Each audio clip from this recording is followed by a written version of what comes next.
하나님 말씀 찾도록 하겠습니다. 하나님 말씀은 신약성경 빌립보서 2장 6절에서 8절 말씀입니다. 신약성경 빌립보서 2장 6절로 8절 말씀 길지 않으니까요. 조금 길 수도 있지만 우리 석 절 6절로 8절 함께 봉독하겠습니다. 시작. 아무런 본체시나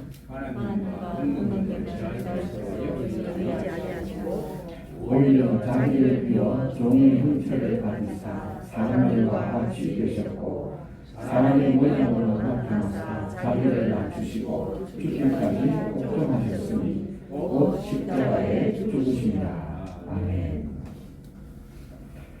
지난주에는 우리 인간은 두 세계 속에 살고 있음을 말씀드렸습니다. 보이는 외부 세계와 보이지 않는 내면의 세계, 외부의 물질적 세계와 내면의 영적 세계 속에서 우리는 살아가고 있으며, 우리의 외부와 물질 세계는 우리 마음의 내면과 영혼의 상태를 반영하고 있다라고 말씀을 드렸습니다. 우리는 내면 세계의 상태에 따라서 외부의 물질 세계를 판단하고 평가하고 그리고 자기의 소견에 옳은 대로 살아가고 있는 것이죠. 오늘은 눈에 보이지 않는 영적인 존재이신 하나님께서 눈에 보이는 인간의 몸을 입고 오신 예수 그리스도의 성육신에 대해서 말씀을 드리고자 합니다. 기독교의 태동기였던 1세기부터 3세기까지 로마인들은 유대교를 옹호하기 위해서 기독교를 비판하였습니다. 사실 교회사에 대해서 잘 아는 분들 별로 없고 설교 시간에 교회사에 관계된 이야기를 거의 하지 않다 보니까 지금 현재 기독교가 하늘에서 떨어진 것처럼 지금 우리가 알고 있는 것이 그냥 자연스럽게 그냥 옛날부터 그대로 오는 것인 줄 오해를 하고 있는데, 오늘날의 기독교가 만들어지기 위해서는 역사 속에서 수많은 피와 수많은 갈등과 수많은 어려움들을 겪어오면서 현재의 기독교가 형성되어진 것이죠. 특히 우리가 감탄이 들었던 초대교회 시대의 로마의 박해는 우리가 상상을 초월하는 그러한 박해였음을 보게 되지요. 그래서 그 초기 시대에는 이 기독교에 대해서 상당한 오해가 있었습니다. 어떤 오해가 있었느냐? 이 예수를 믿는 예수교자들은 식인종이다라는 소문이 들어났습니다. 왜 식인종이라는 소문을 듣게 되었느냐 하면, 우리가 성찬식을 할 때에 예수님의 살과 피를 먹는다 그러니까 이것이 앞뒤 다리가 싹 잘라먹히고 그냥 사람 먹는 종교로 이해가 되었던 것이죠. 그런 오해가 있었는가 하면, 또 이들은 이 세상에 대해서 염세적이고 우리를 적대시한다라는 평가를 받기도 하였습니다. 그 이유는 그 당시에 로마인들이 뭘 만들었느냐, 정치를 하기 위해서는 대중들의 마음을 잡아야 되는데 대중들의 마음을 잡기 위해서 그들은 콜로세움이라는 것을 세우게 되지요. 그래서 그 콜로세움을 가지고 어떻게 해요?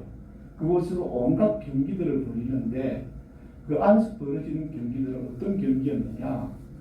소위 말하고 외국에서 로마의 이탈리아에 있는 로마에서 보지 못하는 동물들, 즉 외부에서 들여온 동물들을 가져와서 그 콜로세움에서 사냥을 하는 장면을 보여준다든지, 아니면 전쟁을 하여서 포로로 끌어와서 외국의 그 외지의 이 타민족들의 유명한 장수들과 결투를 벌이게 한다든지, 아니면 온갖 오락들, 그 재민들, 사람들이 오락하고, 쉽게 말하면 로마 공화정에서 조금 불편한 일이 일어나거나 정치 속에서 우리가 사람들이 불만이 일어나거나 이런 것들을 달래기 위해서 사람들의 시선을 딴 데로 돌리기 위해서 이러한 원형 극장들을 세워서 정치에 이용하고 있었는데, 그 중에 하나가 뭐냐 하면 이 그리스도인들을 잡아서 화형을 시킨다든지 동물에 잡아먹히게 한다든지 끝까지 고문을 하면서 마치 그리스도인들은 식인종이고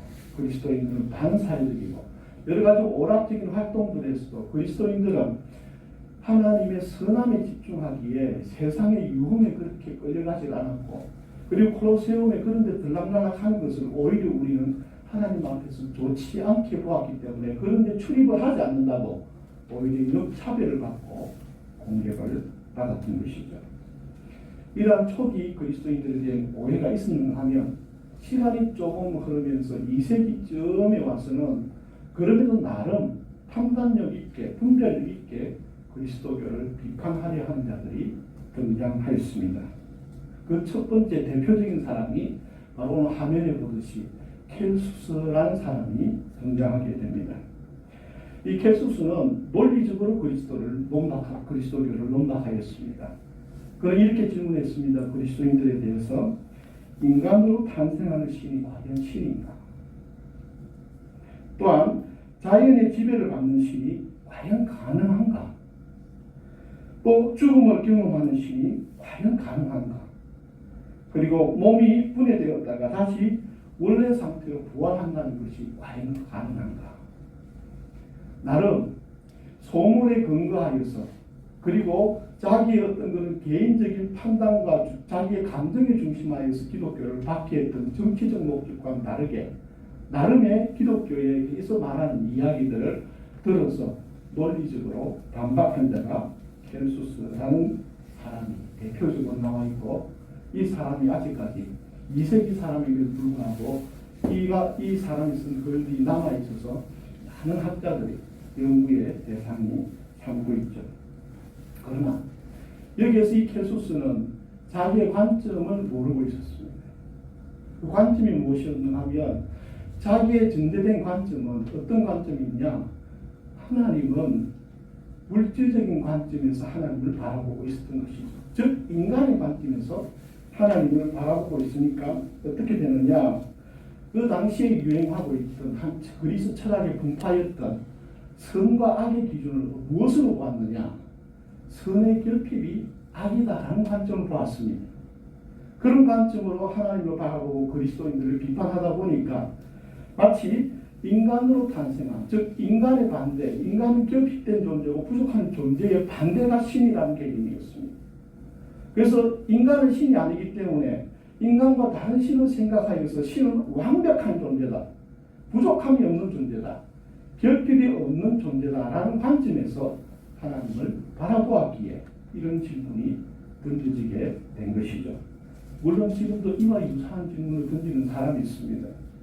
과연 신이 인간이 될 수 있느냐? 그것은 뭐냐면 인간과 신을 구별해놓고 전제를 어떻게 두느냐? 인간과 다른 신을 전제하였기 때문에 이런 질문이 나오게 되는 것이었던 것이죠. 오늘 여기서 우리가 봐야 될 부분은 이것입니다.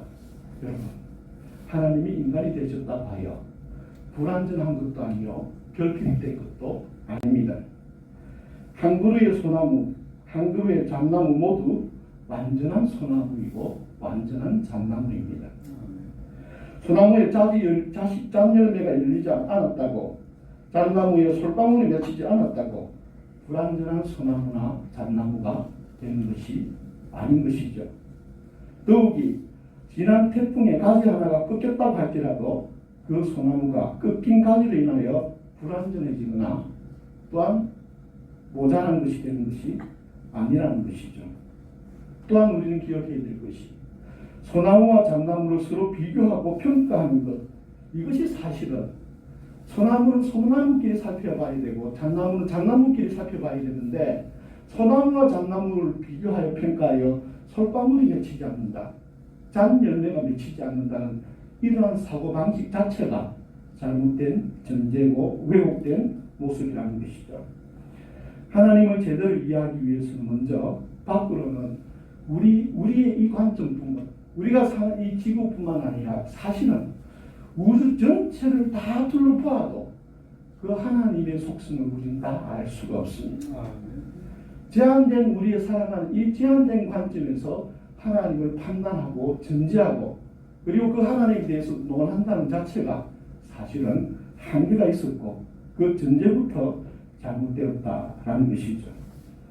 그래서 우리는 안으로나 밖으로나 하나님의 전체적인 관점을 우리는 알 수 없다라는 것을 전제함으로 하나님을 향하여 우리는 믿음을 가지는 것이지 지식을 가지는 것이 아님을 기억해야 할 것입니다. 그래서 내가 기준으로 세운 내 판단이 아닙니다. 우리는 하나님을 경험할 뿐이지. 그래서 내가 경험한 그 하나님에 대해서 그 경험한 부분에 대해서 하나님을 알고 있을 뿐이지 내가 알고 있는 하나님이 진짜 하나님과 전부의 하나님이 아님을 우리가 기억하면서 겸손해야 되는 것이죠. 우리는 교회 화단에서 한 마리의 나비가 우리의 눈앞에서 날개짓하며 날아가는 그 이유와 그 의미를 우리는 알 수 없습니다.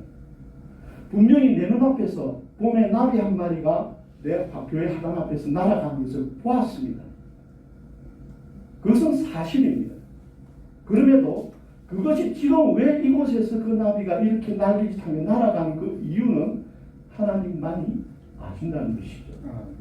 뿐만 아니라 그 나비의 날개짓이 어떠한 꽃잎에 앉았다가 다른 꽃잎으로 다시 날아가는 그 이유를 우리는 알 수 없고 그 의미를 알아차릴 수가 없습니다. 그 나비가 어디에서 왔으며 왜 방금 이쪽 꽃잎에서 저쪽 꽃잎에 앉았다가 날아가는 이유를 우리는 밝혀낼 재간과 능력이 없다라는 것이죠. 다만 그 속에서는 우리의 인간의 세계와 나비의 세계와 꽃의 세계를 통합하여 다스리시는 하나님의 이유, 그 하나님만이 그 이유를 알고 계신다라는 것입니다.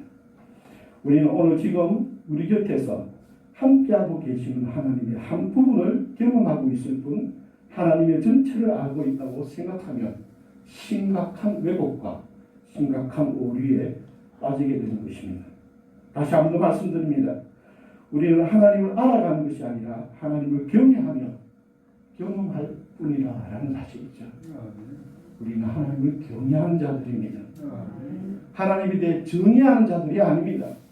수많은 학자들과 신학자들과 철학자들이 하나님에 대해서 평가하고 하나님에 대해서 설명하고 하나님에 대해서 설명하려고 했지만 그 모든 것은 저 바다의 해변가에 있는 모래 아래 한 알갱이만이 못한 지식에 불과하다는 사실을 기억해야 할 것입니다. 오늘 우리가 지금까지 오게 된 기독교 속에서 기독교의 바퀴의 출발점은 네로라는 사람에서 출발합니다. 네로는 64년에 기독교를 처음 박해하기 시작했습니다. 그리고 로마의 화재에 대해 처음에는 로마 시민들에게 어떻게 해요? 선물을 주고 로마 화재를 자기가 여러 가지 설이 있습니다. 일부러 네로가 그 도시 재개발을 위해서 일부러 로마에 네로가 불을 내었다. 아니다. 우발적인 사고다. 여러 설이 있지만 정확한 건 모릅니다. 어쨌든 네로 시대에 로마에 대화재가 일어난 사실입니다. 그리고 민중들이 폭도로 변하자 이 민중들을 달래기 위해서 온갖 선물을 내보내고 또 많은 신들 앞에서 제사를 드리면서 신들을 달래려고 했습니다. 아무리 사람들의 마음을 달래고 선물로서 아무리 제사로서 신들의 마음을 달래려고 해도 해결이 되지 않아 한차 어떤 일이 벌어집니다. 결국은 이 모든 것들을 이 그리스도인들이 그 불을 내었고 그 당시에 인식이 좋지 않았던 로마 시민들에게 인식이 좋지 않았던 그리스도인들은 희생양이 되었던 것이죠. 이러한 모든 일들 속에서 여러 가지 일들인데 그들이 네로가 이 그리스도인들에게 제목을 붙인 것은 이렇게 표현되고 있습니다. 화면에 나와 있듯이 이 타키투스라는 분이 있는데 역사가 타키투스는 로마 시대의 정치가였고 역사가였습니다. 그 로마 시대 네로 시대의 정치가였고 역사가였던 그 사람이 남긴 기록이 그리스도인들의 제목은 가증스러운 것과 인류에 대한 정오라는 명목으로 정치적 희생양이 되었던 것입니다. 그 가증스러운 것은 무엇이냐? 앞서 말씀드린 바대로 성만찬을 의미합니다. 성만찬을 식인 문화로 보았던 것이죠. 그래서 이들은 결국은 어떻게 해요? 식인을 하기 위해서 지난주에 잠깐 보았던 카타콤 지하 무덤까지 들어가서 그들은 식인 의식을 행했다는 그러한 루머가 퍼지게 되었던 것이죠. 또한 인류에 대한 정오라는 명목은 뭐냐? 로마인들이 평상시에 즐기고 있는 오락의 문화, 오락의 문화가 건전하지 않았습니다. 그들에게 목욕탕이 발전했는데 오늘날과 남탕과 여탕이 구별된 것도 아니에요. 남녀가 혼탕을 쓰고 있으면서 그곳에서 온갖 나름의 즐기던 귀족들의 유희, 그 얼마나 보기 보상스럽고, 또 오락이라는 것이 그렇게 술과 모든 것들이 함께이기 때문에 그리스도인들은 그러한 곳에 참여하지 않는다라는 것을 빌미로 삼아서 너희들이 우리와 동떨어지고 우리를 적대시한다라는 인류에 대한 증오를 그리스도인들이 가지고 있다는 오해의 제목을 붙였던 것이죠. 이러한 모함과 오해와 박해 중에도 그리스도인들은 로마인들을 미워하지 않았습니다. 그러한 박해를 받고 있음에도 불구하고 그리스도인들은 로마인들을 증오하지 않았습니다. 오히려 그러한 오해와 박해와 모함하는 그 자들을 꿋꿋이 변함없이 그리스도의 사랑으로 대하였습니다. 이것이 바로 2세기 말에 로마에도 대역병이 일어나게 되는데, 그 대역병이 일어났을 때에 로마 사람들은 그 역병을 피하기 위해서 온갖 방법을 동원하여 주행랑을 치고 피하고 피신을 하였는데, 그리스도인들은 연약한 자들이기 때문에 피신할 능력도 없었지만 그 당시의 기록들을 보면 그 전염병에서 그 전염병 걸린 사람이 자기가 걸리지 않았음에도 불구하고 전염병자들을 옆에서 끝까지 꿋꿋이 돌봐주고 치유해 주었던 사람들이 그리스도인이라고. 그래서 로마인들은 이러한 광경을 보면서 병학을 하면서 글을 썼습니다. 사람도 저럴 수가 있는가? 어떻게 저렇게 자기를 희생하면서 그리스도인들의 모함과 그동안 자기들의 한 행위들을 자기들이 알고 있음에도 그들이 자신들을 향하여 사랑을 멈추지 않고 희생을 멈추지 않고 전염병자들을 오히려 적극적으로 나서서 그들을 돌보고 있는 모습에 충격과 경악을 멈출 수 없는 모습들을 발견하게 되는 것이죠. 조금 시간이 지나 나지안주스 그레고리우스라는 분이 계십니다. 우리 한국에 소개가 되지 않았는데 이분은 동방기독교에 속한 교부이기 때문에 소개가 잘 안 되었는데 앞으로 저는 이분들에 대해서 동방기독교에 대해서 자주 말씀을 드리겠습니다. 그런데 이 나지안주스 그레고리우스라는 분은 이 4세기 동방정교회의 최고의 신학자입니다. 요 당시 이 당시에 서방에서는 최고의 신학자가 누구였는가 하면 우리가 익히 목사님들을 통해서 들었던 아우구스티누스, 어거스틴이라는 분이 서방에서는 최고의 신학자가 어거스틴이었고 동방에서는 이 외에 두 사람이 더 있습니다. 크리토스무스라는 분과 그리고 바실레이아라는 두 분이 더 있는데 이 당대에 정말 유명한 신학자들이 동방과 서방에 함께 있었습니다. 이분은 이렇게 그리스도에 대해서 설명하였습니다. 예수 그리스도를 설명하였는데 그는 굶주렸지만 수천 명을 먹이셨다. 그는 목말랐지만 누구든지 목마르거든 내게로 와서 마시라고 말씀하셨다. 그는 피곤하셨지만 수고하고 무거운 짐진 자들의 쉼터가 되셨다. 그는 기도하지만 기도를 들으신다. 그는 눈물을 흘리시지만 눈물을 그치게 하신다. 그는 은 30에 값싸게 팔리시지만 고귀한 핏값으로 세상을 대사신다. 양이신 그는 도살장에 끌려가지만 온 이스라엘과 이제는 온 세상의 목자가 되셨다. 어린 양이신 그는 침묵하시지만 그는 말씀이시다. 그는 약해지고 상하지만 모든 질병과 약함을 고치신다. 그는 나무에 달려 못 박히지만 생명나무로 우리를 회복시키신다. 그는 쓸개탄 포도주를 받아 마신다. 그러나 그는 물을 포도주로 만드시고 쓴맛을 없애시며 다정하고 정감이 많으신 분이다. 그는 자기 삶을 내주지만 삶을 회복할 능력이 있으시다. 그는 죽지만 생명을 주시고 죽음으로 죽음을 무너뜨린다. 그는 장사되시지만 다시 사셨다. 예수 그리스도입니다. 켈수스가 예수 그리스도를 부인할 수밖에 없었던 것, 가룟 유다가 예수 그리스도를 팔 수밖에 없었던 것은 그들이 진정으로 하나님을 알고 있었던 것도 아니며 하나님을 섬기고자 했던 것도 아니었기 때문입니다. 그들은 자신들이 믿는 하나님을 통해 자신들이 중심이 되고 자신들이 높임을 받고 자신들이 이 세상을 지배하는 정복자가 되고자 했기에 그들은 하나님을 제대로 알 수도 없었고 하나님을 제대로 믿을 수도 없었던 것입니다. 그들은 전지하고 전능한 신으로서 모든 것이 완벽한 존재인 신의 이름으로 이 세상에 자신이 믿고 숨기는 신의 기준에 위배되고 불완전한 존재들을 지배하고 통치하고 심판함으로써 자신들이 주인된 천국을 꿈꾸었기에 예수 그리스도를 제대로 믿을 수 없었던 것입니다. 그래서 세상을 창조하시고 또한 피조물들을 돌보고 섬기고 스스로 자신을 낮추기까지 우리에게 찾아오시고 함께 하시는 사랑의 하나님에게는 관심이 없었습니다. 오직 자신들이 세상의 주인공이고 자신들이 지배하는 세상, 자신들의 욕구와 욕망과 목적을 성취해주는 하나님의 능력을 소유하여 하나님처럼 살고자 하는 자신들의 천국을 꿈꾸었기에 예수 그리스도는 신이 될 수 없었던 것입니다.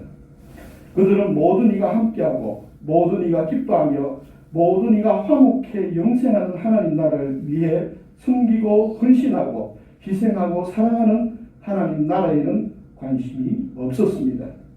오직 자기들이 중심이 되고 자기들이 지배하는 자신들만의 천국을 만들려고 할 때 그 자기들에게서 소외된 모든 이들은 그 천국을 위한 희생자와 이용의 대상이 되었을 뿐입니다. 이들은 결국 천국이 아닌 지옥의 심판을 받아야 하는 가짜 천국을 희망하였던 것입니다. 그래서 이들은 낮아질 수 없는 하나님, 약해질 수 없는 하나님, 제한되거나 제약받으실 수 없는 하나님을 신봉하면서 하나님에게는 결코 결핍이 있어서는 안 된다라고 주장하고 설명하였던 것입니다. 그러나 하나님은 인간의 상상과 기대와는 달리 자신의 본체를 비우시고 성육신하셨습니다. 하나님 자신의 완전함, 자신의 전능함, 자신의 완벽함보다 온 우주의 회복과 행복과 기쁨을 선택하셨습니다. 하나님은 창조주의 모습이 아닌 피조물과 종의 형체를 입으셨던 것입니다. 그 이유는 바로 하나님과 우리와의 관계를 회복하기 위함입니다. 하나님은 정의를 넘어서는 사랑 때문에 성육신을 선택하셨습니다. 하나님께 우리 인간은 너가 아니라 우리였기에 성육신하셨던 것입니다. 이 하나님과 관계를 회복하기를 주님의 이름으로 축복합니다. 두 번째로 이렇게 성육신하신 이유는 하나님의 얼굴, 이 성육신은 하나님의 얼굴을 드러내는데 신의 모습으로 드러내는 것이 아니라 우리의 피조물의 모습으로 자신의 얼굴을 드러내고 계신다라는 것입니다. 죽음과 부활, 진정으로 신에게는 해당되지 않는 단어입니다. 차라리 이 부활이라는 것도 죽음을 경험할 수 있는 한계 있는 인간이면 부활이라는 단어가 이해가 되는데 죽지도 않으시고 부활이 죽으실 필요가 없는 분이 부활한다는 것은 우리도 납득하기 힘든 것이죠. 그러나 오늘 여기에서 우리가 보는 것은 뭐냐면 바로 이 하나님께서 우리를 영원히 사랑하신다는 그 이유로 자신의 형상이 아닌 우리의 피조물의 형상, 한계가 있고 결핍이 있고 부족함이 있고 아픔이 있고 슬픔이 있고 고통이 있는 이 자리에 오셔서 우리가 기꺼이 함께 하시고자 하는 그 사랑을 볼 수 있다는 것이죠. 여러분, 그리스도인은 교회는 중심이 되려고 해서는 안 됩니다. 우리 그리스도인은 세상과 우주의 중심이 아니라 하나님 나라라는 전체의 한 부분으로서 전체와 건강하게 상호작용하고 조화를 이루는 자신의 직분에 충실한 자가 되는 것이 교회요 그리스도인인 것입니다. 오늘 우리는 다른 피조물들을 존중해야 합니다. 인간이 이 세상의 주인공도 아닙니다. 우리 미물인 곤충이나 저 들녘에 이름 없이 저 피고 지는 그 풀 한 포기도 우리보다 열등하다라는 교만함에 빠져서는 안 되는 것입니다.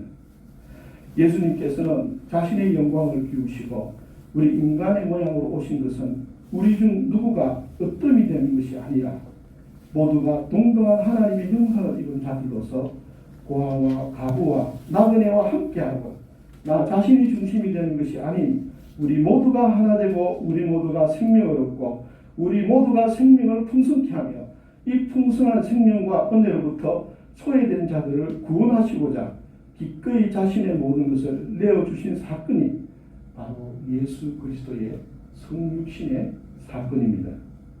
분명 이미 우리에게는 하나님의 본성과 형상과 은혜와 증거와 권능과 감정들이 수없이 많이 있지만 우리는 이것들로 자신을 드러내고 자신을 위해 사용하는 것이 아니라 우리에게 주신 하나님의 능력과 권세와 은혜를 아직 구원에 소외된 자들에게 나누기 위해 기꺼이 자신을 낮추는 자가 교회요 그리스도인입니다. 우리는 세상의 황제를 본받는 자들이 아닙니다. 예수 그리스도를 본받고 자기의 십자가를 지고 가는 주님의 제자가 되어야 할 것입니다. 우리도 예수 그리스도를 본받아 우리의 삶의 자리에서 성육신의 삶을 살아내는 복된 교회와 성도가 되기를 주님의 이름으로 축복합니다. 기도드리겠습니다.